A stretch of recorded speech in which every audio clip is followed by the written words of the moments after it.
Owesifazane wasesitengo sathukiza ngemva kokudlwengulwa umfundisi oyinyanga esigodlweni sakhe seCongo enanda ngomgqibelo wedlule. Nginibingelele ngiphinde futhi nginamukele kwi-channel ehamba phambili lemigama ngumfeza ngithuthunga ngakho mali bathi ilaspo namagumede mhlabe ukuthi usemutsha zaphinde ngicela nje shot ya subscribe ungakhohlwa ukucomment nokulike kanjalo futhi nokushare kukhona bafethu okukhulu kunakho konke. Umgili uthe uye kumfundisi odumile nongumelaphi isoleze ngempela sonto esiligodlile ngoba angakabingeleli inkantolo eyofuna usizo lokukhishwa isilwane sesimhlupha kusukela seneminyaka ewu-16. Echaza umgili uthe naye uselifihlile igama lakhe kumvikela uthe bese kungokwesithathu elasha lo mfundisi kodwa ke esaqhubeka isilwane nokumnukubeza. Okwesithathu uthe ufike nesikhindi sangaphansi saloyo obeyisoka lakhe lakamuva ufike ke enaso wathi akabhince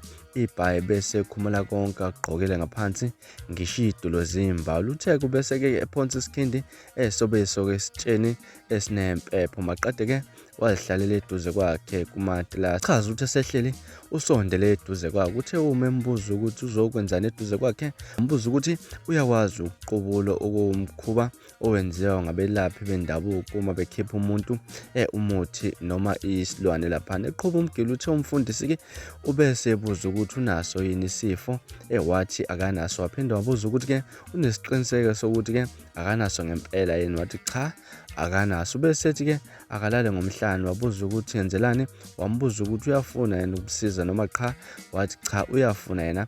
Ubese emphushela phansi wathi ke uyavuka wamcindezela ethi wenza umsebenzi wedlozi futhi indlela akhipha ngayo abantu izilwane. Uthe umsolo umshaya emathangeni waqhekeza ngenkani maqede wangena kuwo ngekhanda wazitika ngolimi emkhothe inkomo.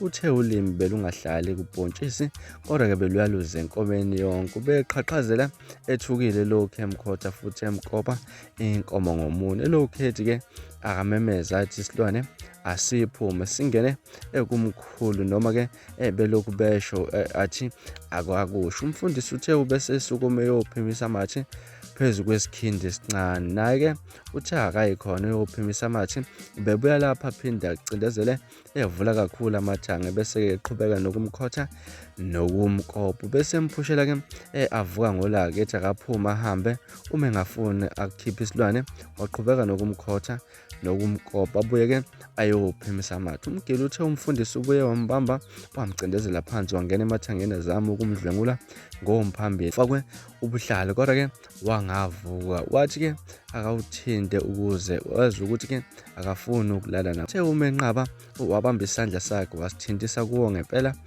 beungavuki kodwa ke enamaqhosha asuke lapha wathi ke akamqabule wanqaba. Wabe ke esembamba emqabula ngenkani embhexa ngamathe emlonyeni. Wabe sethi ke akayophimisa esitsheni sebuya khona ubuyele ebhentshini wabe sebiza umuntu ozomsiza wayogeza wabe semgcaba. Uthe ubuyele ekhaya kodwa isilwane sabuya ngamandla. Uthe umfonelile umfundisi ngakusasa ngesonto efuna ukumazisa ukuthi akasizakalanga kodwa ke wavela wathi akamthinta entambama ngoba ke usasontisa. Bemthinta ntambama bengasalibamba ucingo bese ethinta abanye oza kwabo kilabo bathe akabikele khona amaphoyisa kuphetha umgili uvule icala emaphoyiseni lokudlwengula esiteshini samaphoyisa sasemtshebheni enanda ngomsombuluko. Ethinta umfundisi ukuba aziphawulele uvele wathi akamfakanga umtho echaza laphana leli gama lento yangaphambili. Wasethi ke ubezithinta yena enkomeni ngeke edalule kwenzeni iziguli zakhe ngoba ke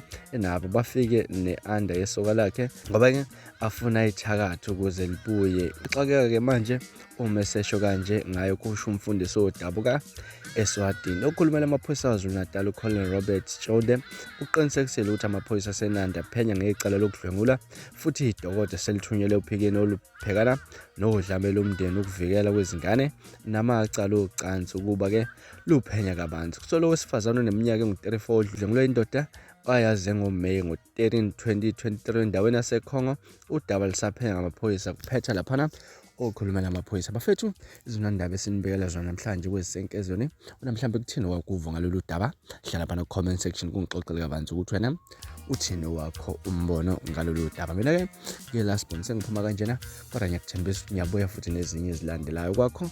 Subscribe libe nosuku olumnandi ngithanda kakhulu.